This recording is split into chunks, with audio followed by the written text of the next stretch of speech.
Qu'est-ce que la cellulite selon l'Ayurveda et comment est-ce qu'on peut agir dessus? Je suis Rita de la chaîne Ayurveda, de la chaîne je vous parle d'Ayurveda et de naturopathie.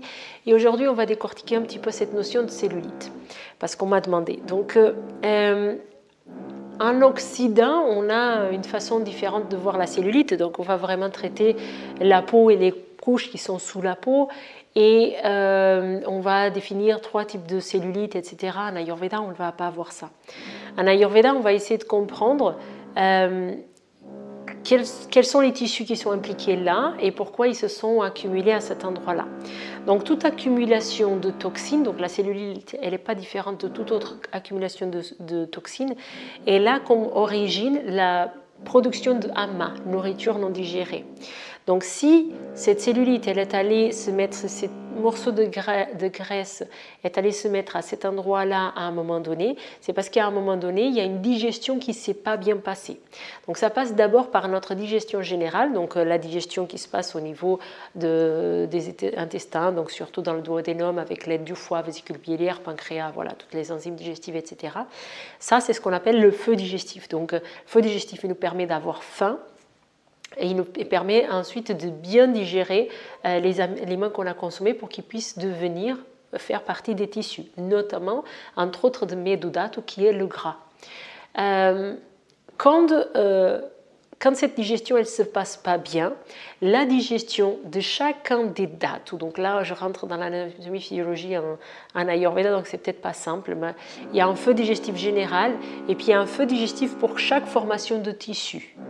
Le tissu de la graisse, il a besoin de Meduagni pour agir en fait, pour qu'il soit formé. Parce que la graisse, elle est formée à partir du tissu qui est les muscles, Mamsadhatu. Donc pour ceux qui sont dans l'Ayurveda, vous comprenez ce que je suis en train de dire. Ceux qui ne sont pas là, l'idée c'est qu'en fait un tissu il permet la création d'un autre et pour cela il faut qu'il y ait un feu digestif qui permette cette transformation. Donc quand il y a un feu digestif général, donc celui qui nous donne la sensation de faim, qui est abîmé, potentiellement les petits dhatu de les petits agnis, les petits feux digestifs de chaque formation de tissu corporel, ils vont être abîmés, déséquilibrés. Et donc la cellulite, elle est le résultat de l'agni de Medudatu, donc le tissu qui est en lien avec le gras, la graisse, qui est déficient. Et du coup, il va s'accumuler à ces endroits-là, donc notamment sur une couche en dessous de la peau. Maintenant qu'on a compris ça, on a compris que l'action numéro 1, c'est agir sur le feu digestif. On ne peut pas agir sur le feu digestif de chaque dhatu. On peut agir uniquement sur le feu digestif général. Donc, passer par les choses que je répète tout le temps. Donc, manger à sa faim, manger uniquement quand on a faim, etc. Écouter la sensation de satiété. Ensuite, il ne s'agit pas d'éliminer les substances graisseuses parce qu'on a du gras, parce qu'on a besoin du gras. Et si on élimine, le corps il va faire en sorte de produire ce gras pour qu'il existe pour les réactions dont il a besoin. Donc, dans votre alimentation, vous n'éliminez pas le gras, mais vous cherchez des sources de gras qui sont bonnes. Donc, limitez tout ce qui est produit transformé, parce que là, c'est là que vous allez retrouver la plupart des mauvais gras.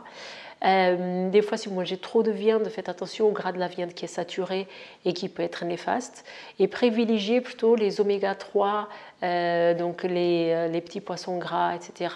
L'huile de lin, l'huile d'olive aussi, c'est très bon, en plus c'est de chez nous. L'huile de colza, il va être très intéressant. Un mélange d'huile d'olive et huile de colza, par exemple, c'est très intéressant.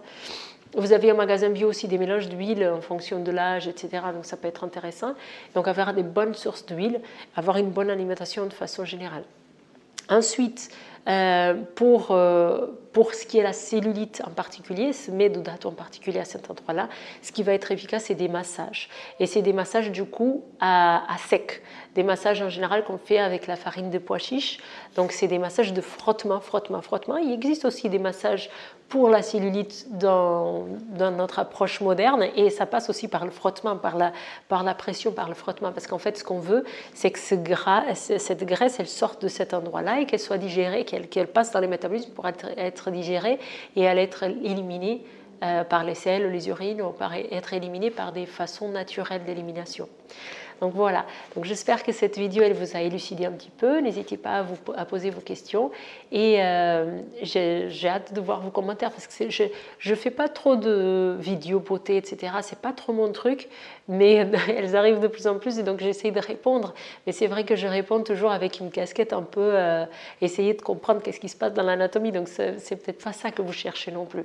N'hésitez pas à dire est-ce que cette vidéo vous a plu, est-ce qu'elle vous aide. Donc l'idée c'est pour que ça sorte, c'est faire des pressions en fait. Et en général, ça se passe surtout pour les femmes au niveau des cuisses, donc il faut le faire par une autre personne.